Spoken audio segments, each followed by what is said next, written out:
You look weary. Come closer.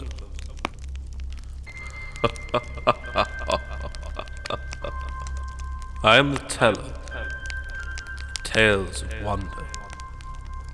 Tales of light and dark. There are all manner of stories here. So come, sit by the fire. Let me tell you a story.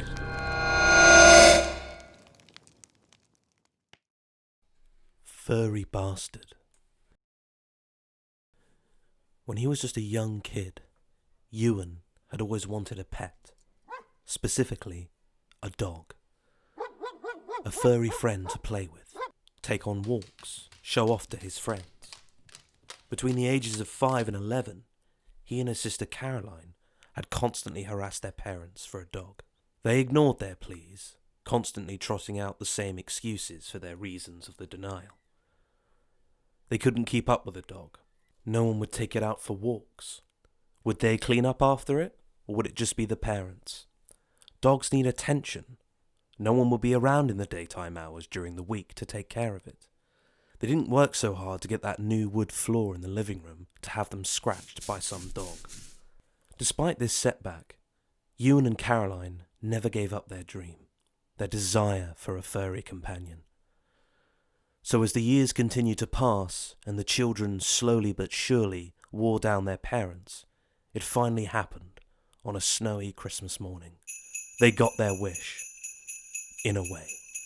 As the two children came bounding down the stairs that Christmas morning, they instantly sensed something special was in the air. For one thing, their mum and dad were already up and bustling around the Christmas tree. For the past few Christmases, they had been soundly sleeping for the first 2 pre-dawn hours of Christmas morning, allowing Ewan and Caroline to enjoy themselves in solitude before the day's festivities could begin. But this morning the siblings found their parents conspiratorially whispering around the large box by the tree. Could it be? Could they have finally got their wish? The siblings rushed their parents, excited shouts and questions leading the way. Their parents knew they had been rumbled, and accepting their fate, stepped back to allow the children to open the box. There was clearly something alive in it. For one thing, there were holes cut into the top of the wrapping paper. You don't cut holes in the top of a Christmas present. That's present wrapping 101. You only do that if there's something in there dependent on a clear supply of oxygen. Ewan and Caroline descended on the box like vultures, tearing at the wrapping paper and opening the box. They stopped as the cardboard flaps opened. Inside was not a dog, not an excitable puppy desperate to meet its new family, not a creature that loves to play and run and make friends with its owners. No, it was a cat, a small tabby kitten that didn't even look up as its cardboard prison opened up and revealed 2 children's faces beaming down at it, like gods of a different place in time and space. Caroline cooed as she picked up the cat, rubbing her face against its tiny, furry body. "A kitten! Look, Ewan! A kitten!" she squealed, already in love. Ewan looked from the cat to his parents with barely concealed disappointment. Where's the puppy? We wanted a puppy!" His parents shook their heads as they explained. Cats were far easier to take care of. They were more independent than dogs. Happy to laze about the house, eat some meals, and occasionally have a sit on someone's lap if the mood struck them. Plus, they could be left home alone with no concerns for its safety or entertainment. It was the perfect pet for their family. Caroline didn't need convincing as she trailed a small scrap of wrapping paper on the floor of the living room, the kitten chasing after it. "I love him!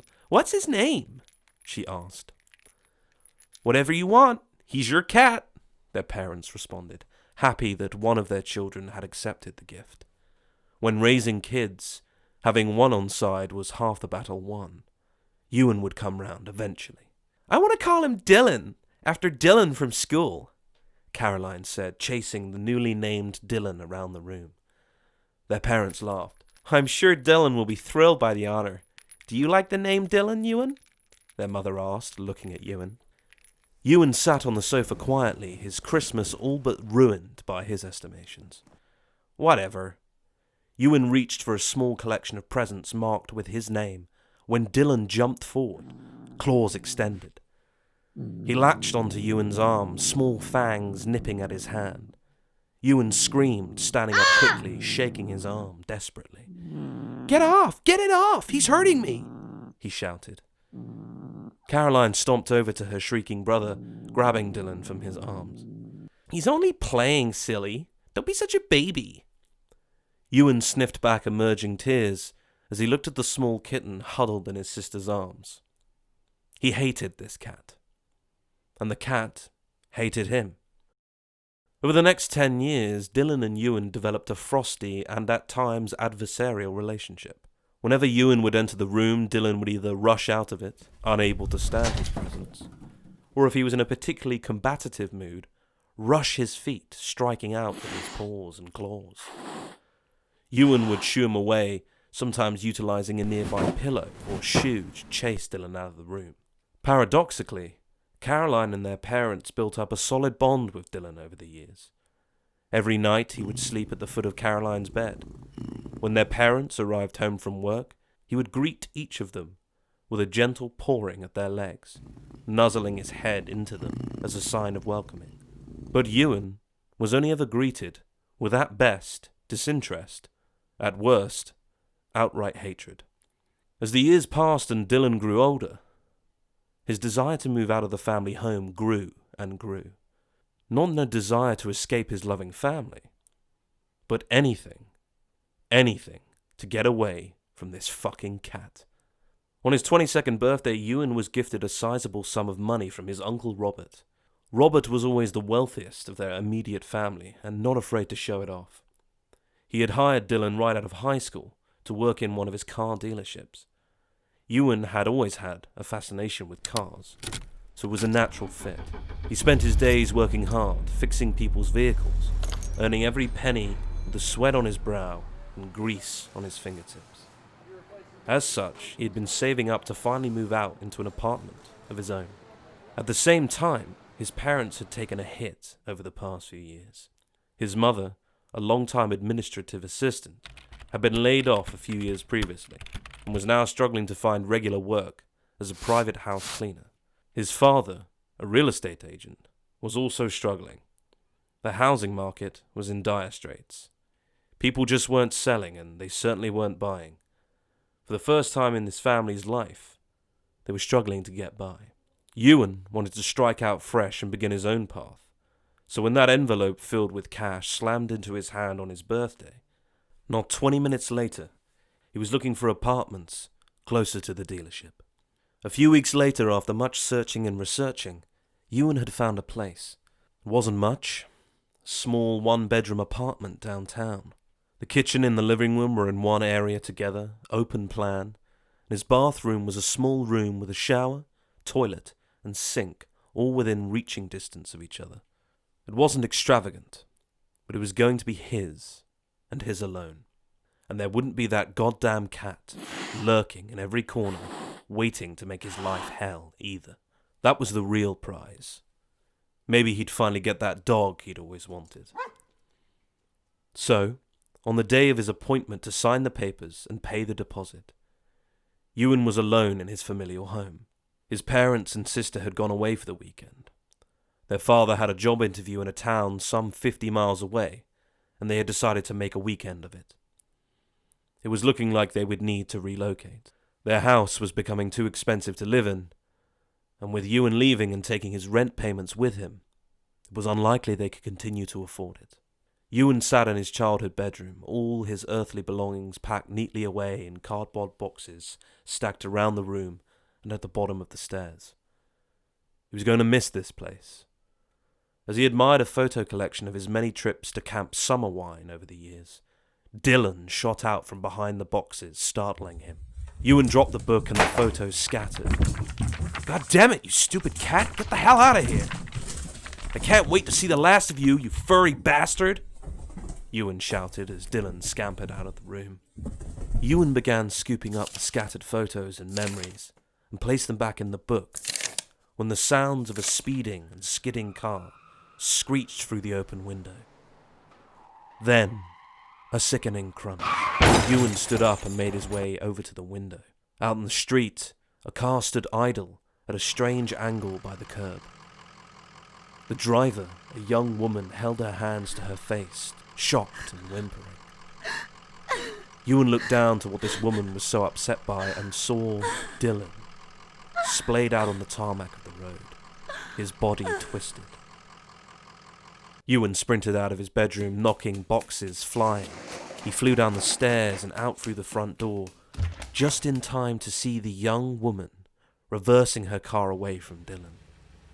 "I'm sorry, I'm so sorry," she wailed as she speeded away down the street. Ewan ran to the curbside, dropping to his knees beside Dylan. He was conscious, just barely. His small, streaked body twisted in an unnatural angle. He panted vigorously, eyes searching wildly around him. Ewan looked down at him, uncertain, shocked. He looked to his car parked on the driveway and reached down to Dylan, slowly picking him up. Dylan hissed, less aggressively than normal. "Stop it, you idiot! I'm trying to help you, for Christ's sake!" Ewan shouted as he held the small cat against his chest.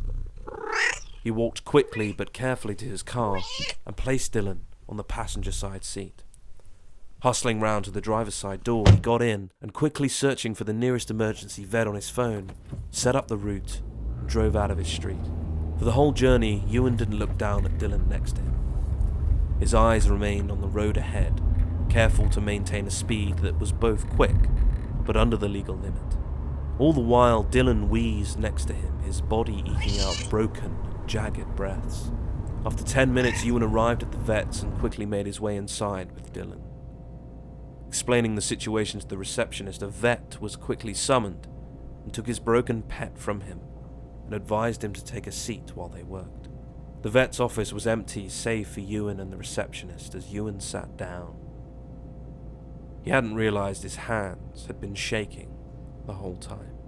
After a while of catching his breath, Ewan reached into his pocket for his phone to contact his family. As he found his sister's number, he paused. His chosen photo for Caroline was of that Christmas all those years ago. His smiling 10-year-old sister, holding the kitten Dylan, who even in the picture seemed to be staring daggers at Ewan. Ewan locked his phone and put it back in his pocket. He would wait to tell them. He didn't want to worry them. Who knows? Maybe everything will be all right. After 20 minutes of waiting, the vet appeared from the back room, a concerned look upon his face. Ewan stood up and shook his hand. "So what's the situation? Is he gonna be all right?" The vet ran a hand across his sweaty brow. "Well, Mr. Johnson, your cat has suffered a series of broken bones. When the car hit him, it twisted his spine in such a way that some of his ribs broke, and unfortunately pierced his lungs." Ewan's mouth was dry as he tried to respond. Okay. So what are we doing here? What's the next steps?" The vet held his hands together. "Well, we can operate.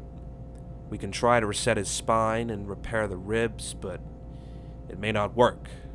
And there's another issue. Unfortunately, the procedure is not covered by your family's insurance." Ewan nodded.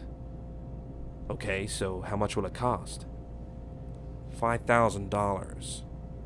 Ewan's mouth somehow found a way to get even drier. $5,000? Jesus. The vet nodded. "Yes, it is a lot of money. And there is no guarantee it would work. It may just be a very costly delay to the inevitable. In my opinion, the best course of action, and I'm sorry to say this, is to put him down." Ewan nodded, taking everything in. Okay. Jesus, okay. The vet placed a hand on his shoulder. "Would you like to see him before you make any decisions?" Ewan nodded as the vet led him into the back room.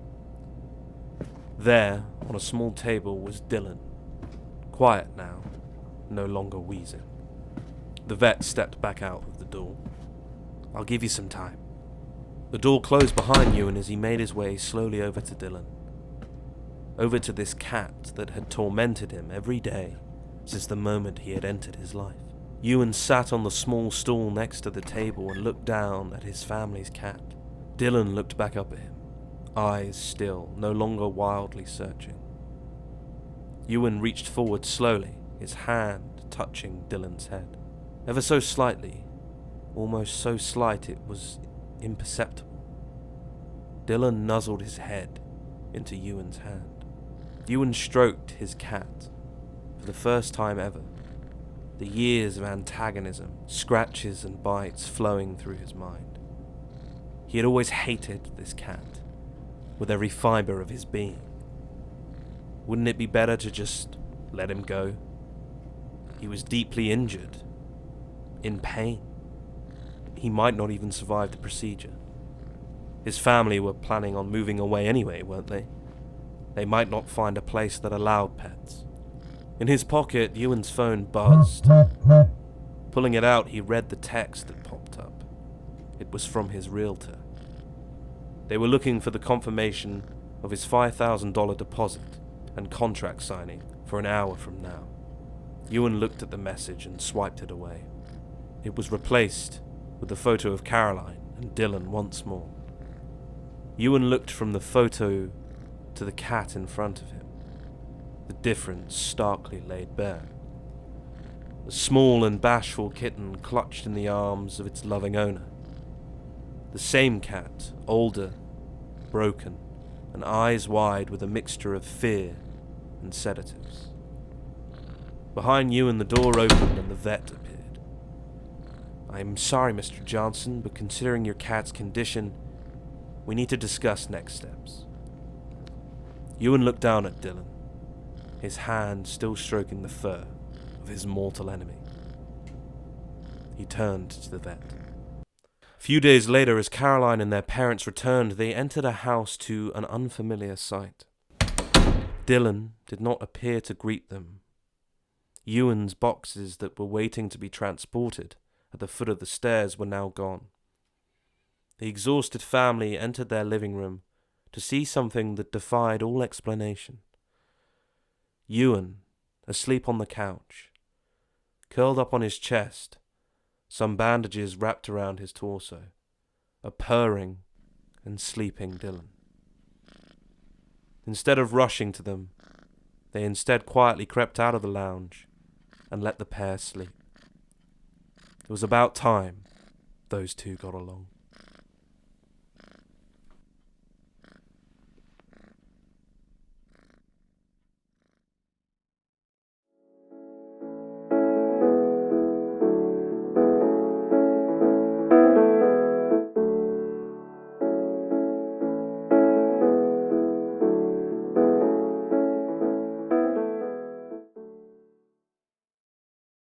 Pillow Talk. Robbie had really enjoyed his birthday. It had been his 10th, so his parents, Mark and Sue, had gone all out for their second son. They had taken Robbie and all his friends for a round of laser quest and bowling at the local entertainment warehouse. Then brought them all back for a barbecue at theirs. There had been a clown, face painting, and lots of games. It had been the best birthday Robbie had ever had, so it was understandable that by the time the day ended and all his friends had gone home, Robbie didn't want to go to bed. He begged and pleaded to his parents, just another half an hour on his new PS4, just one more slice of the birthday cake Aunt Linda had made him. He managed to eke out an extra hour of pre-bed fun before he was finally in the bathroom brushing his teeth and putting on his pajamas. His older brother Lee was already in the top bunk when Robbie entered their shared bedroom.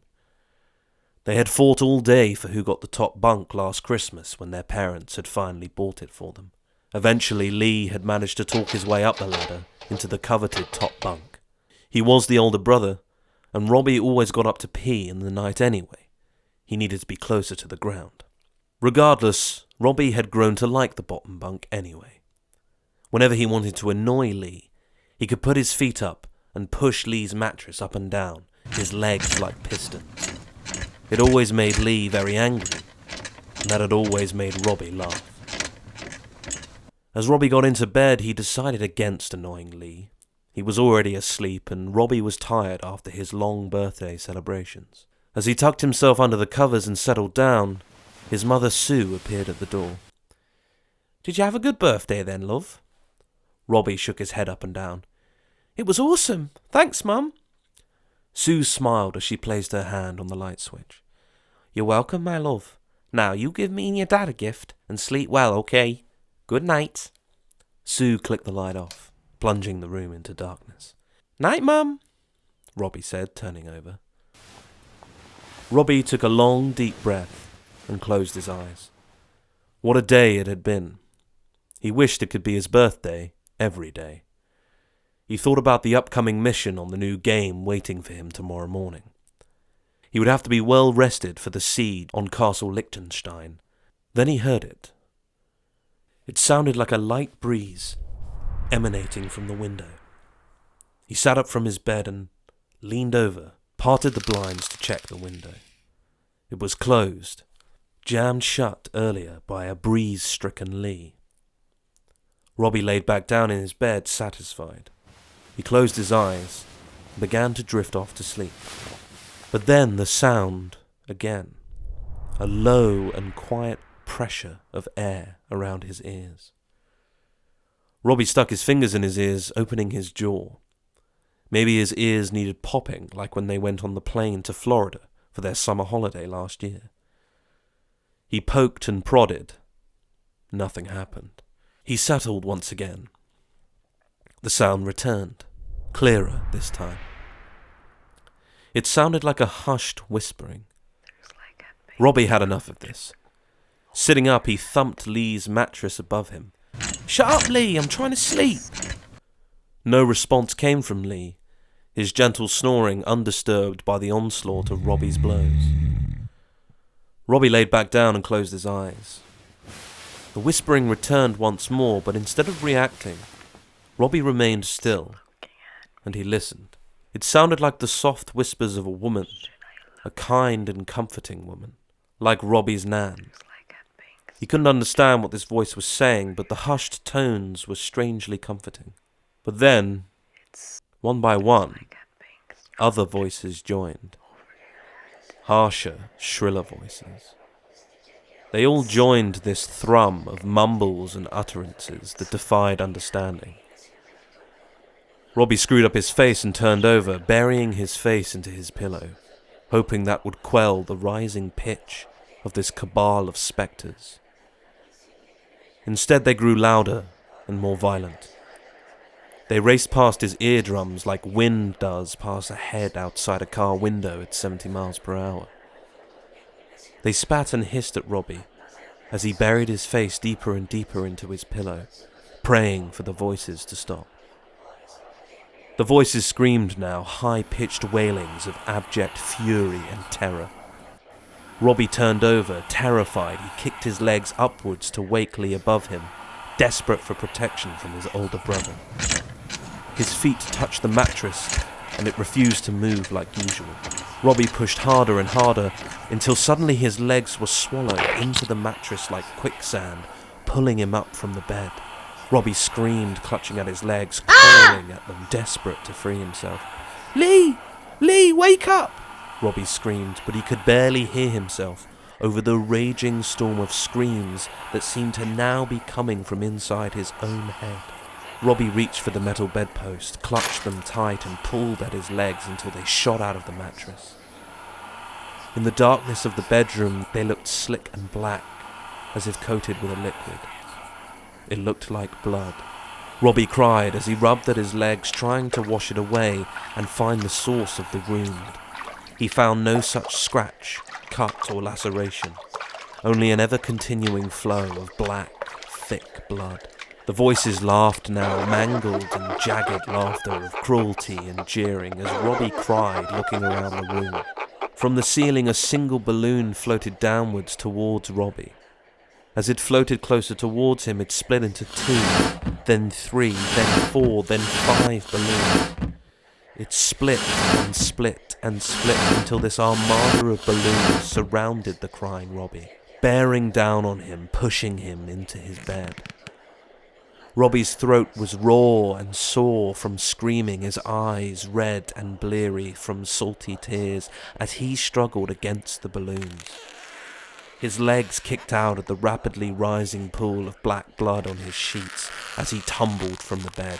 Standing, he fought through the balloons, disorientated, punching and slapping them from his path. From this onslaught he found the shape of the door, and his hands, like spiders, scratched and clawed in search of the door handle.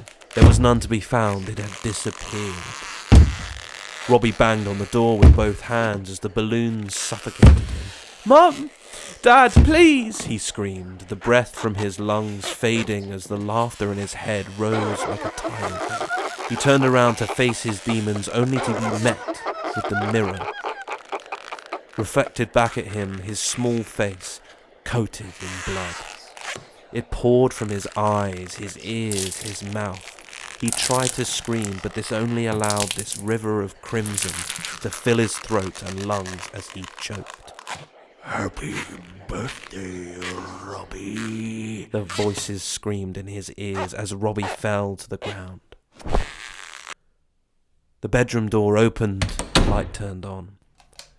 Mark and Sue found their birthday boy and youngest son on the floor of his bedroom, screaming, his pajama bottoms wet with urine and his face soaked with snot and tears. They comforted him, insisting his claims of voices and blood and monstrous mattresses were the overactive dreams of too many birthday treats and sugar. Sue bathed him in the shower as Mark checked on the still sleeping Lee. Nothing did ever disturb him.